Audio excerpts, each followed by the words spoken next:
Olá, alegria do reencontro aqui na TV Nova Luz com o programa Justiça Divina. Hoje dando sequência ao livro O Céu e o Inferno, que neste ano de 2015 está completando os seus 150 anos, seu sesquicentenário. Nós vamos para o capítulo 6, a doutrina das penas eternas. Retornar à sua companhia é uma alegria muito grande. Dessa forma, nós convidamos você a entrar no www.tvnovaluz.com diariamente e participar das nossas videoaulas. Na manhã de hoje, com mais uma videoaula, com base na Justiça Divina, nós vamos abordar então, neste livro extraordinário de Allan Kardec, que é O Céu e o Inferno, lembrando a você que você pode participar de nossas videoaulas com comentários, sugestões e perguntas sobre os temas que estamos disponibilizando através aqui da TV Nova Luz. Utilize o nosso e-mail para contato, armando@falcone.com.br, e aí você pode mandar a sua sugestão, a sua pergunta, a sua dúvida. Hoje, em nosso 24º encontro semanal, neste ciclo de estudos, continuamos avançando no capítulo 6, cujo título, Doutrina das Penas Eternas. Allan Kardec dividiu em várias partes este capítulo. E nós vamos ver então que ele coloca origem da doutrina das penas eternas, argumentos a favor das penas eternas, impossibilidades material das penas eternas, a doutrina das penas eternas fez sua época, Ezequiel contra a eternidade das penas e o pecado original. A crença, diz Allan Kardec no item 1, a crença na eternidade das penas perde terreno dia a dia, de modo que, sem ser profeta, pode prever-se-lhe o fim próximo. De tal ordem, poderosos e peremptórios, têm sido os argumentos a ela opostos, que nos parece quase supérfluo ocupar-nos de tal doutrina de obra em diante, deixando que por si mesmo se extinga. Mas não se pode contestar que, apesar de caduca, ainda constitui a tecla dos adversários das ideias novas, o ponto que defendem com mais obstinação, convictos, aliás, da vulnerabilidade que ela apresenta e não menos convictos das consequências dessa queda. Por este lado, a questão merece sério exame. No item 2, diz o codificador, a doutrina das penas eternas teve razão de ser como a do inferno material, enquanto o temor podia constituir um freio para os homens pouco adiantados, intelectual e moralmente. Na impossibilidade de aprenderem as nuances tantas vezes delicadas do bem e do mal, bem como o valor relativo das atenuantes e agravantes, os homens não se impressionariam então, a não ser por pouco ou mesmo nada com a ideia das penas morais. Tampouco compreenderiam a temporalidade dessas penas e a justiça decorrente das suas gradações e proporções. Podemos conferir em O Livro dos Espíritos, e diz Allan Kardec, da vida espírita, escolha das provas, questão 258. Quando na erraticidade, antes de começar nova existência corporal, tem o espírito consciência e previsão do que lhe sucederá no curso da vida terrena? Respondem os benfeitores espirituais. Ele próprio escolhe o gênero de provas por que há de passar, e nisso consiste o seu livre arbítrio.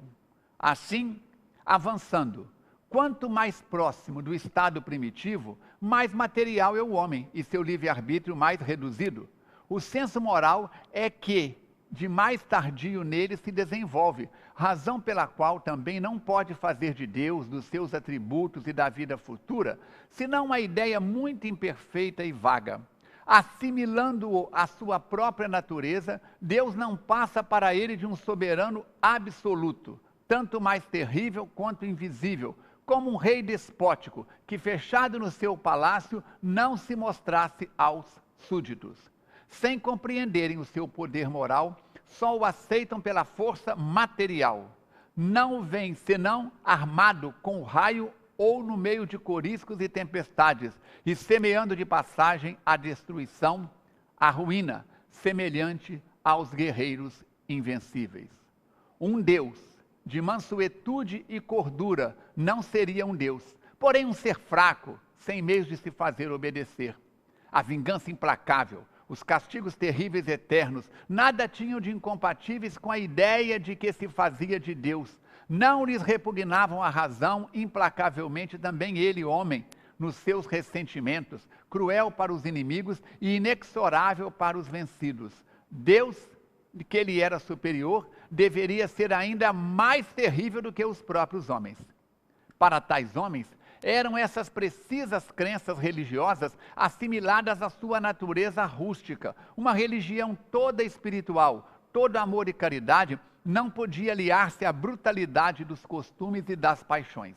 Não censuremos, pois, a Moisés, sua legislação draconiana, apenas bastante para conter o povo indócil, nem o haver feito de Deus um Deus vingativo. A época assim o exigia. Essa época em que a doutrina de Jesus não encontraria eco e até se anularia. No item 4, aprendemos: à medida que o espírito se desenvolvia, o véu material ia se lhe dissipando pouco a pouco e os homens habilitavam-se a compreender as coisas espirituais. Mas isso não aconteceu senão lenta e gradualmente. Por ocasião de sua vinda, já Jesus pôde proclamar um Deus clemente, falando do seu reino, não deste mundo, e acrescentando: amai-vos uns aos outros e fazei bem aos que vos odeiam. Ao passo que os antigos diziam: olho por olho e dente por dente. Ora, quais eram os homens que viviam no tempo de Jesus? Seriam almas novamente criadas e encarnadas? Mas se assim fosse, Deus teria criado para o tempo de Jesus almas mais adiantadas do que para o tempo de Moisés? E daí? O que teria decorrido para estas últimas? Consumir-se-iam por toda a eternidade no embrutecimento? O mais comezinho bom senso repele essa suposição. Não, essas almas eram as mesmas que viviam sob o império das leis mosaicas e que tinham adquirido em várias existências o desenvolvimento suficiente à compreensão de uma doutrina mais elevada, assim como hoje, mais adiantadas, se encontram para receber um ensino ainda mais completo. Ampliando os horizontes da minha mente, convidamos você ao livro Justiça Divina, onde na reunião pública de 14 de abril de 1961, Emmanuel Espírito vai intitular uma mensagem chamada Pai. E ele nos diz: é natural que consideres teu problema qual espinho terrível. É justo reconheças tua prova por agonia do coração. Ergues, supre-se olhar no silêncio da prece e relacionas mecanicamente aqueles que te feriram. E como se conversasses intimamente com Deus, apresentando-lhe vasto balanço de amarguras e queixas. E o Supremo Senhor cuidará realmente de ti, alentando-lhe o passo. Entretanto, é preciso não esquecer que ele cuidará igualmente dos outros. Lança mais profundo olhar naqueles que te ofenderam, conforme acreditas, e compara as tuas vantagens com a deles. Quase sempre, embora se entremostrem adornados de ouro e renome nas galerias da evidência e da autoridade, são almas credoras de compaixão e de auxílio. Traíram-te a confiança, contudo, tombaram nas malhas de pavorosos enganos. Humilharam-te impunentemente, mas adquiriram remorsos para imenso trecho da vida, dilacerando-te os ideais. Entretanto, caíram no descrédito de si próprios, abandonaram-se com inexprimível ingratidão. Todavia, desceram à animalidade e à loucura. Não é possível que a luz do universo apenas te ampare, desprezando-os a eles que se encontram à margem do sofrimento maior. Unge-te assim de paciência e compreensão para ajudar na obra divina, ajudando a ti mesmo. Em qualquer apreciação ao redor de alguém, recorda que o teu Criador é também o Criador dos que estão sendo julgados. É por isso que Jesus, em nos ensinando a orar, revelou Deus como sendo o amor de todo amor, afirmando simples: Pai nosso que estais nos céus. No item 5, convida-nos Kardec a raciocinarmos. O Cristo não pôde, no entanto, revelar aos seus contemporâneos todos os mistérios do futuro. Ele próprio disse: muitas outras coisas vos diria, se estivesseis em estado de as compreender. E eis porque vos falo em parábolas, sobretudo no que diz respeito à moral, isto é, aos deveres do homem. Foi o Cristo muito explícito, porque tocando na corda sensível da vida material, sabia fazer-se compreender. Quanto a outros pontos, limitou-se a semear sob a forma alegórica os germes que deveriam ser desenvolvidos mais tarde. A doutrina das penas e recompensas futuras pertence a essa última ordem de ideias. Sobretudo em relação às penas, ele não poderia romper bruscamente com as ideias pré-concebidas. Vindo traçar aos homens novos deveres, substituir o ódio e a vingança pelo amor do próximo e pela caridade, o egoísmo pela abnegação, era já muito. Além disso, não poderia racionalmente enfraquecer o temor do castigo reservado aos prevaricadores, sem enfraquecer ao mesmo tempo a ideia do dever. Se ele prometia o reino dos céus aos bons, esse reino estaria interdito aos maus, e para onde iriam eles? Demais, seria necessário a inversão da natureza para que as inteligências ainda muito rudimentares pudessem ser impressionadas de feição a identificarem-se com a vida espiritual. Levando-se em conta a circunstância de Jesus se dirigir ao povo, a parte menos esclarecida da sociedade, que não podia prescindir de imagens de alguma sorte palpáveis e não de ideias sutis. Eis a razão por que Jesus não entrou em minúcias supérfluas a esse respeito. Nessa época, não era preciso mais do que opor uma punição à recompensa. Damos uma pausa aqui e prosseguiremos com o tema estudando Justiça Divina em nosso próximo encontro. Lembramos que a loja virtual do Clube de Arte está sempre com descontos. Lá você encontra CDs, DVDs, livros e revistas com conteúdo espírita de qualidade, capazes de levar mais equilíbrio ao seu lar e consolo ao seu coração.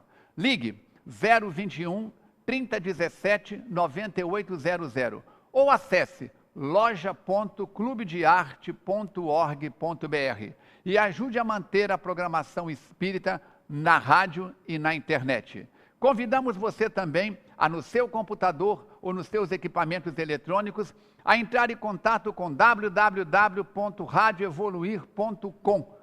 É a nossa web rádio da FEAC, Fundação Espírita Allan Kardec de Juiz de Fora. Lá você encontra 24 horas dias, programas de qualidade, entrevistas, estudos de livros diversos, para que você possa ficar conectado em qualquer parte do planeta Terra onde haja internet. Convidamos você também a beneficiar-se com o SOS Preces, diariamente de 8 às 24 horas, pelo telefone prefixo 32, número 3236-1122. Aqui você tem sempre um amigo para ouvi-lo, oferecendo uma mensagem de confiança, de otimismo e de amor. Ajude-nos a divulgar todos esses trabalhos do bem na sua rede de contatos, entre todos os seus trabalhos nas redes sociais. Agradecemos a sua companhia, colocamos o nosso e-mail à sua disposição, armando@falcone.com.br, e aguardamos o seu contato. Pela alegria de estarmos no seu lar, no seu trabalho, na sua companhia, agradecemos sempre. Que Jesus te ampare e proteja e que este dia da sua vida seja pleno de paz, de pensamentos, palavras e atitudes no bem. Até a nossa próxima aula. Eu te encontro lá.